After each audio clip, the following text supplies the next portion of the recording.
औरतें कितनी बेवकूफ़ होती हैं। वह सुबह उठी और प्रार्थना करके रसोई में आ गई। चाय के लिए चूल्हे पर पानी रखा, फिर बच्चों को जगाया ताकि वो स्कूल के लिए तैयार हो सकें। रसोई में जाकर चाय बनाई और अपने सास ससुर को दे दी। फिर उसने अपने बच्चों के लिए नाश्ता बनाना शुरू किया। बच्चे जब तैयार हुए तो उन्होंने नाश्ता किया और उसने बच्चों का लंच बनाया। इसी बीच बच्चों की वैन आ गई। बच्चों को स्कूल भेजकर टेबल के बर्तन समेटे। इसी बीच पति ऑफिस के लिए तैयार होने लगे तो उनकी ज़रूरी चीज़ें निकाल कर दे दी।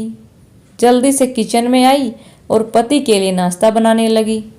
एक पराठा और अंडा अभी बना ही था कि नन्ही ननंद रसोई में आई। यह कहकर नाश्ता ले गई कि मुझे कॉलेज जाने में देरी हो रही है। उसी समय देवर भी यूनिवर्सिटी जाने को तैयार हो गया। जल्दी से पति और देवर के लिए नाश्ता बनाया और मेज पर रख दिया। 9 बजे पति ऑफिस गया तो उसने आकर टेबल से बर्तन उठाकर सास और ससुर के लिए नाश्ता बनाया।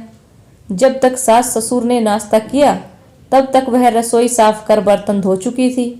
सास ससुर के नाश्ते के बर्तन समेट ही रही थी कि तभी सफाई वाली मासी आ गई और उसके साथ मिलकर घर की सफाई की। मासी को विदा किया तो 11 बज चुके थे।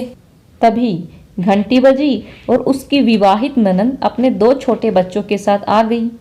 मेहमानों के लिए जल्दी जल्दी चाय और उसके साथ कुछ नाश्ता बनाया। उस समय 12 बज रहे थे। वह जल्दी से रसोई में खाना बनाने गई तो सास की आवाज़ आई, आज अपनी ननंद के लिए कुछ अच्छा बनाना। उसने ननंद के लिए स्वादिष्ट खाना बनाया और जल्दी जल्दी रोटी बनाने लगी क्योंकि 1 बज चुका था और उसके बच्चे आने वाले थे। बच्चे जब स्कूल से आए तो उन्होंने मुंह हाथ धोए, कपड़े बदले और उसने उन्हें खाना खिलाया। तभी कॉलेज से छोटी ननंद भी आ गई और देवर भी वापस आ गया। उसने सब के लिए जल्दी जल्दी रोटी बनाई और सबको परोस कर खिलाया।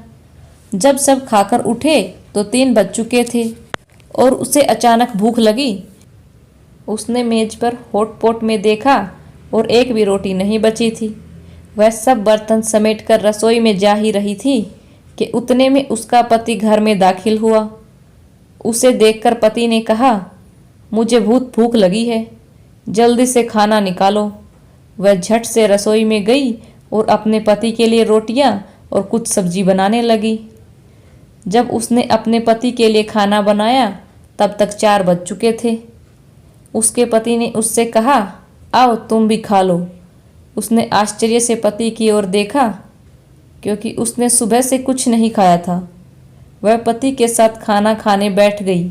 जब उसने अपने मुंह में रोटी का टुकड़ा रखा तो उसकी आंखों से एक आंसू निकला। उसके पति ने पूछा, तुम रो रही हो? क्यों? उसने सोचा, मैं इनसे क्या कहूँ, ये क्या जानते हैं कि ससुराल में इतनी मेहनत के बाद मुझे यह रोटी मिलती है जिसे लोग मुफ्त की रोटी कहते हैं। उसने अपने पति को उत्तर दिया, कुछ नहीं। उसके पति ने कहा, स्त्री कितनी बेवकूफ़ होती है, किसी कारण के बिना भी रोने लगती है।